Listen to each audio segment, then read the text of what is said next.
Oke, langsung saja kita sambut bintang tamu kita pada hari ini. Siapa lagi kalau bukan Kak Hilmi dan Kak Fariha. Buat teman-teman yang penasaran, kita langsung saja ke pertanyaan yang pertama. Untuk kegiatan kakak akhir-akhir ini selain kuliah itu apa aja sih? Kalau dari saya sendiri itu yang pertama itu saya kan setelah mengikuti pertukaran mahasiswa itu mengikuti kampus mengajar. Jadi alhamdulillah saya dapat lolos di kampus mengajar yang angkatan ketiga. Nah, setelah itu saya juga sibuk dengan organisasi sekarang yang dimana sebagai Dewan Perwakilan Mahasiswa Universitas Semarang. Itu saja sih kalau kesibukan pada akhir-akhir. Dengar-dengar Kak Hilmi itu sekarang menjabat sebagai ketua DBM ya Kak? Sebenarnya sih iya, ya alhamdulillah diamanahi oleh teman-teman semuanya. Jadi ya kita walaupun kita belum hebat untuk menjadi ketua, tapi kan seenggaknya kita memulainya untuk menjadi orang hebat. Oke, bagus sekali jawabannya. Kalau untuk Kak Fariha sendiri, kesibukannya selain kuliah apa aja sih Kak? Kesibukan selain kuliah, saya aktif di organisasi Himpunan Mahasiswa Pendidikan Guru Sekolah Dasar yang sekarang saya di bidang bakat minat. Sudah itu saja sih. Oke, melihat dari kesibukan kakak-kakak sekalian di selain perkuliahan, nah pertanyaan saya bagaimana cara membagi waktu nih antara berkuliah, berorganisasi dan juga untuk kegiatan lainnya? Bisa dimulai dari Kak Hilmi. Kalau yang pertama itu kita fokuskan ke kuliah terlebih dahulu. Ya karena kan kita di sini kan mahasiswa kan sebagai kita berkuliah saja. Jadi kalau untuk organisasi ya kita dua yang lain aja. Jadi kita fokus ke kuliah terlebih dahulu, lalu kita organisasi, terus kita yang lainnya. Jadi kita tetap fokus sama kuliah karena kan dari orang tua kan kita hanya disuruh dengan kuliah. Organisasi pun betul. Kita tergantung dari diri kita masing-masing. Ya. Bagaimana dengan Kak Fariha? Mungkin kalau saya bukan tipsnya, tapi bagaimana cara diri sendiri untuk mengatur jadwal yang udah jadi bagian dari kegiatan keseharian seperti organisasi. Tapi tetap saja yang pertama yaitu tujuannya kuliah, dan benar apa yang disampaikan oleh Kak Hilmi. Kita di sini di Universitas PGRI Semarang itu tujuannya yang pertama yaitu kuliah.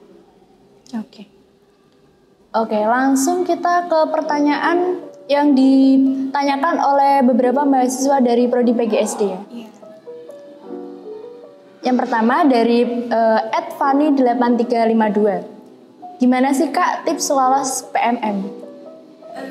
Mungkin sebelum kita menjawab ke pertanyaan itu, Ya. kita mungkin mau mengasih gambaran ya. Apa Boleh, itu boleh. PMM? Boleh. PMM itu adalah pertukaran mahasiswa dalam negeri yang program yang diselenggarakan oleh Kampus Merdeka yang diadakan oleh pemerintah juga, yang bertujuan untuk saling tukar mahasiswa antara univ satu dan univ lain. Terus di dalam pertukaran mahasiswa itu sendiri juga sangat bermanfaat sekali. Terlebih kita di sana bertukar budaya, terus juga sistematika kuliah, dan kita juga yang pertama itu lebih ke mental, yang dimana mental kita itu diuji sekali, yang kita keluar dari zona yang nyaman. Betul kan Mas? Iya, betul sekali. Mungkin ada tambahan dari Mas? Jadi kalau apa tadi persyaratan Tips lolos. ya tipsnya yang pertama itu ya kita tetap berdoa, karena kan kita kalau mau ikut apapun itu ya kita pasrahkan saja kepada Tuhan Yang Maha Esa. Karena selain itu ya kita juga usahanya ya kita harus mencermati apa persyaratan tersebut. Jadi ya persyaratan tersebut kita harus memenuhinya dengan sebaik mungkin. Jadi entah itu kayak CV, terus fakta integritas dan lain-lain itu juga harus dipenuhi. Jadi kalau semisal pun udah dipenuhi semuanya ya kita pasrahkan, terus nanti ya kita tunggu aja hasilnya. Kalau untuk pengalaman organisasi itu kira-kira berpengaruh apa tidak ya untuk untuk syarat lolos PMM? Mungkin itu lebih ke CV ya Mas? Iya. Itu bisa disertakan di dalam CV tersebut. Selain yang disampaikan Mas Hilmi juga ada surat persetujuan dari kampus yang di dalam administrasi syarat buat mendaftar lebih tepatnya itu ada di awal, dan kemudian kita memenuhi syarat-syarat tersebut, kemudian juga ada upload KTP karena itu nanti akan menyesuaikan domisili kita. CV juga iya, dan mungkin rekening bank yang buat dana. Oke, nanti kita tanya-tanya lagi soal iya. dana.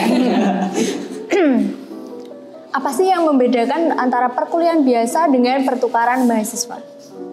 Kalau dari saya sendiri, pertukaran mahasiswa itu kan memang kita bertukar kuliah ya. Yang kita ada di Jawa, kita penempatan di Pulau Sumatera, itu Universitas Jambi. Perbedaannya yaitu di modul Nusantara, itu sangat unik sekali dan kita sangat bahagia, terus juga setiap minggunya itu bisa healing gitu. Oke. Dari Mas Kak Hilmi sendiri? Ya sama sih, jadi yang membedakan ya kita ada kuliah khusus saja, jadi ada modul Nusantara yang dimana itu kita pergi ke tempat-tempat yang dimana sangat strategis dari Universitas Jambi. Jadi misal kayak kita ke Sanggar Batik, ke Candi Muara Jambi untuk mempelajari semuanya, entah itu kayak kulturnya, terus batiknya, bagaimana cara membuatnya. Nah, itu yang membedakannya. Tapi di samping itu kita juga transportasi, terus kita kalaupun kita makan di tempat atau di mana, kita tetap tidak bayar sama sekali, kita dapat traktiran. Jadi setiap modul Nusantara keluar kita nggak mengeluarkan uang apapun. Itu enaknya kalau kita ikut di pertukaran mahasiswa. Oke, mengenai transportasi nih, apa aja sih fasilitas yang disediakan oleh pemerintah untuk mahasiswa PMM? Ini pertanyaan dari @_dia Wulandari. Bisa dijawab. Iya, fasilitas dari pemerintah mungkin yang awal, semisal kita daring itu uang sakunya 700.000.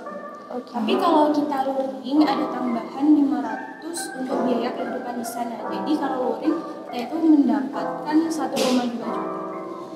Terus ada potongan UKT senilai 2,4. Dan ketika kita nggak dapat kuota Kemendikbud, maka akan dicairkan dalam bentuk uang senilai 800. Nah, uniknya lagi kalau kita luring itu biaya transport naik pesawat ataupun yang lain dan seperti antigen itu juga difasilitasi oleh pemerintah. Oh ya, tadi saya lupa menanyakan untuk syaratnya kan kita mengingat sekarang kan masih masa pandemi ya Kak. Ya. Nah, untuk syarat yang membolehkan kita mendaftar di PMM yang berkaitan dengan pandemi seperti ada tes antigen, swab dan lain-lain itu apa aja sih? Mengenai perkuliahan luring ya yang Iya. mungkin juga kembali lagi ke kebijakan kampus penerima, bagaimana nantinya kita di sana, terus juga kebijakan dari setiap dosen mata kuliah yang kita ambil di sana, terus kita juga mengingat lonjakan atau berapa persen sih corona yang ada di pulau tersebut. Jadi kalau mungkin lebih dari 50% kita nggak bisa pergi ke sana. Tapi kalau di bawah 50% atau bisa dibilang pulau itu aman untuk didatangi,